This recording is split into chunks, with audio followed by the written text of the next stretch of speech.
Welcome back everyone, welcome to civil service study YouTube channel. Practice set number 108 लगाते हैं UPPCS के लिए। तो चलिए स्टार्ट करते हैं। इस टेस्ट में फोकस करने वाले हैं हिस्ट्री के प्रश्नों पर। इस पूरी की पूरी टेस्ट सीरीज़ का लिंक आपको डिस्क्रिप्शन बॉक्स में मिल जाएगा, वहाँ पर आप टेस्ट नंबर 1 से लेकर 108 तक पहुँच सकते हो। सिविल सर्विस स्टडी के टेलीग्राम चैनल से ज़रूर जुड़ जाइएगा, डिस्क्रिप्शन बॉक्स में लिंक है। तो प्रश्न क्रमांक संख्या 1 पर आ जाइए। बौद्ध संघ में भिक्षुणी के रूप में स्त्रियों के प्रवेश की अनुमति बुद्ध द्वारा दी गई थी। श्रावस्ती में, वैशाली में, राजगृह या कुशीनगर में? कहाँ पर? प्रजापति गोमती का नाम याद आ रहा होगा आपको, वैशाली में। ऑप्शन नंबर बी है इसका आंसर। तो देखिए, वैशाली में ही सबसे पहले बुद्ध ने प्रथम महिलाओं को भी अपने संघ में प्रवेश की अनुमति प्रदान की तथा भिक्षुणियों का संघ स्थापित किया। संघ में प्रवेश पाने वाली प्रथम महिला बुद्ध की सौतेली माताजी प्रजापति गोमती थीं। बुद्ध का निम्नलिखित में से किनके सिक्कों पर अंकन हुआ है? किसके सिक्कों पर अंकन हुआ है बुद्ध का, बताइए। कनिष्क के सिक्कों पर, कुषाण शासक। तो कुषाण शासक कनिष्क के सिक्कों पर प्रभामंडल युक्त खड़ी मुद्रा में बुद्ध प्रतिमा तथा उसके नीचे यूनानी लिपि में बुद्ध खुदा हुआ है। निम्नलिखित में से कौन सा शासक पृथ्वीराज तृतीय के नाम से प्रसिद्ध है? ये इंपॉर्टेंट है, प्रश्न पूछ लिया जाता है। पृथ्वीराज तृतीय के नाम से आंसर ही बोल दिया, ठीक है, जल्दीबाजी में आंसर ही बोल दिया। पृथ्वीराज चौहान के नाम से प्रसिद्ध है पृथ्वीराज तृतीय। और प्रश्न उल्टा करके ही बहुत पूछा जाता है, ठीक है, कि पृथ्वीराज चौहान या पृथ्वीराज तृतीय, पृथ्वीराज चौहान, ठीक है, थर्ड नंबर याद रखना। तो चौहान वंश का सबसे प्रसिद्ध शासक पृथ्वीराज चौहान था, जिसे पृथ्वीराज तृतीय के नाम से भी जाना जाता है। कथाओं में उसे राय पिथौरा कहा गया है। प्रसिद्ध कवि चंद्रबरदाई उसकी राजसभा में निवास करते थे, जिसने पृथ्वीराज रासो नामक महाकाव्य की रचना की थी। तो पृथ्वीराज रासो किसने लिखी है? पृथ्वीराज चौहान ने नहीं लिखी, चंद्रबरदाई ने लिखी है। चित्तौड़ का कीर्ति स्तंभ निम्नलिखित में से किसने बनवाया था? ये रिपीटेड प्रश्न है, बहुत सारे कॉम्पिटिटिव एग्जाम में इसकी जो है पुनरावृत्ति होती रहती है। राणा कुंभा इसका आंसर है।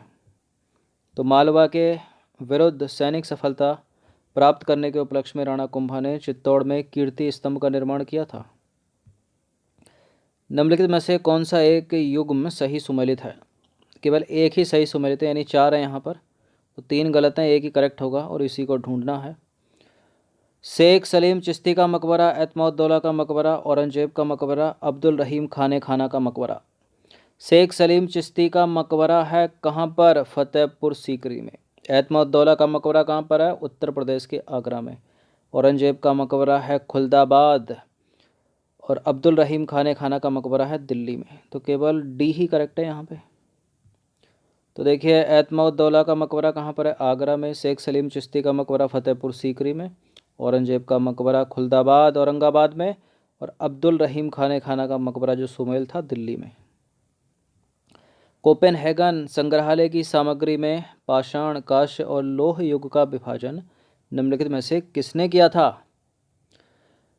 थॉमसन, टेलर, चाइल्ड या लुबाक?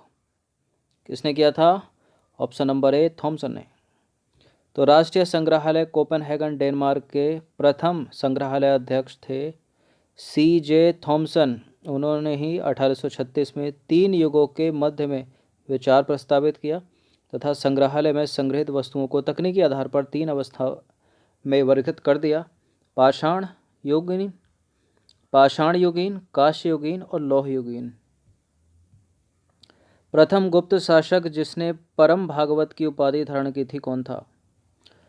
परम भागवत की उपाधि धारण करने वाला कौन था? चंद्रगुप्त प्रथम, चंद्रगुप्त द्वितीय या समुद्रगुप्त या श्रीगुप्त? इंपॉर्टेंट है प्रश्न। परम भागवत की उपाधि चंद्रगुप्त द्वितीय ने, यानी विक्रमादित्य ने। तो चंद्रगुप्त द्वितीय विक्रमादित्य एक धर्मनिष्ठ वैष्णव था जिसने परम भागवत की उपाधि धारण की। महरौली लेख के अनुसार उसने विष्णुपद पर्वत और विष्णु ध्वज की स्थापना करवाई थी। भारत के, कहाँ के? भारत के किस मध्यकालीन शासक ने एकता व्यवस्था प्रारंभ की थी? किसने प्रारंभ की थी? इल्तुतमिश ने। देखिए, वैसे तो भारत में एकताओं का विवरण जो है मोहम्मद गौरी के काल में ही प्रारंभ हो गया था। मोहम्मद गौरी ने कुतुबुद्दीन ऐबक को प्रथम एकता प्रदान किया था, परंतु मोहम्मद गौरी भारत का शासक नहीं था। भारत में एकता प्रणाली को व्यवस्थित ढंग से प्रचलित करने वाला इल्तुतमिश था, मध्यकालीन शासक। निम्नलिखित में से कौन सा एक सही सुमेलित नहीं है? खानवा का युद्ध बाबर, चौसा का युद्ध हुमायूं, हल्दी घाटी का युद्ध अकबर, बल्ख का युद्ध जहांगीर। फर्स्ट करेक्ट है, सेकंड करेक्ट है, थर्ड करेक्ट है, फोर्थ है इनकरेक्ट। बल्ख का युद्ध हुआ था 1646 में शाहजहां के काल में, ठीक है, और लिखा क्या है वहाँ पर? जहांगीर। मुगल सम्राट औरंगजेब कौन सा वाद्य यंत्र बजाते थे? कौन सा वाद्य यंत्र बजाता था औरंगजेब? सितार नहीं, पखावज नहीं, उपरोक्त में से कोई नहीं, यानी कुछ और, जैसे कि सरोद या तबला। बीणा बजाता था, बीणा। तो मुगल सम्राट औरंगजेब एक अच्छा वीणा वादक था। उसने अपने शासन के प्रथम 10 वर्षों में संगीत को प्रश्रय दिया, लेकिन अपने बढ़ते हुए शुद्ध आचरणवाद और मितव्ययिता की गलत धारणा के कारण उसने अपने दरबार में संगीतज्ञों की छुट्टी कर दी। क्वेश्चन नंबर 11 पर आ जाइए। निम्नलिखित संगठनों में से किसने शुद्धि आंदोलन का समर्थन किया?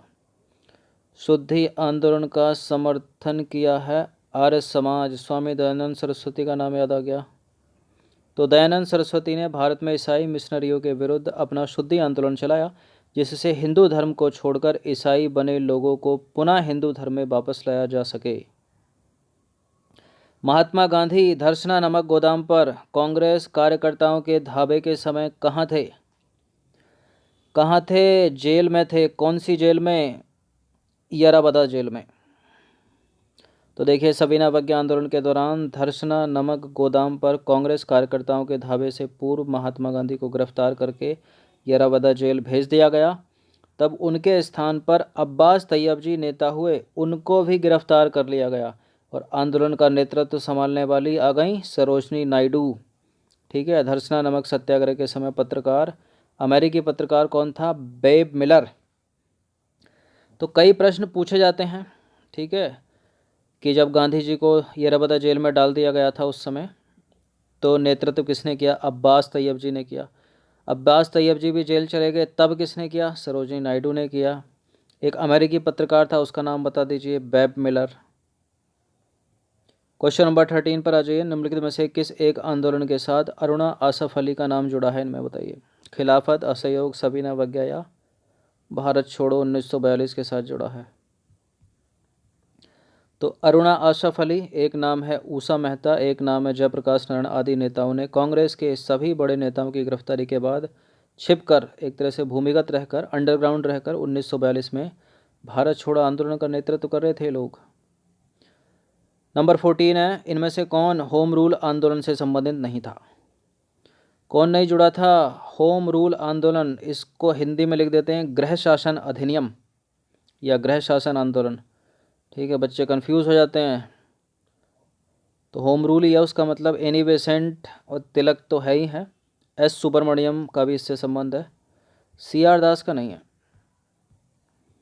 तो बाल गंगाधर तिलक एवं एनी बेसेंट ने क्रमशः अप्रैल 1916 में तिलक ने और सितंबर 1916 में एनी बेसेंट ने होम रूल लीग की स्थापना की। एस सुब्रमण्यम अय्यर भी होम रूल आंदोलन से संबंधित थे। CR दास स्वराज्य दल से संबंधित थे, उनका संबंध होम रूल लीग से नहीं था।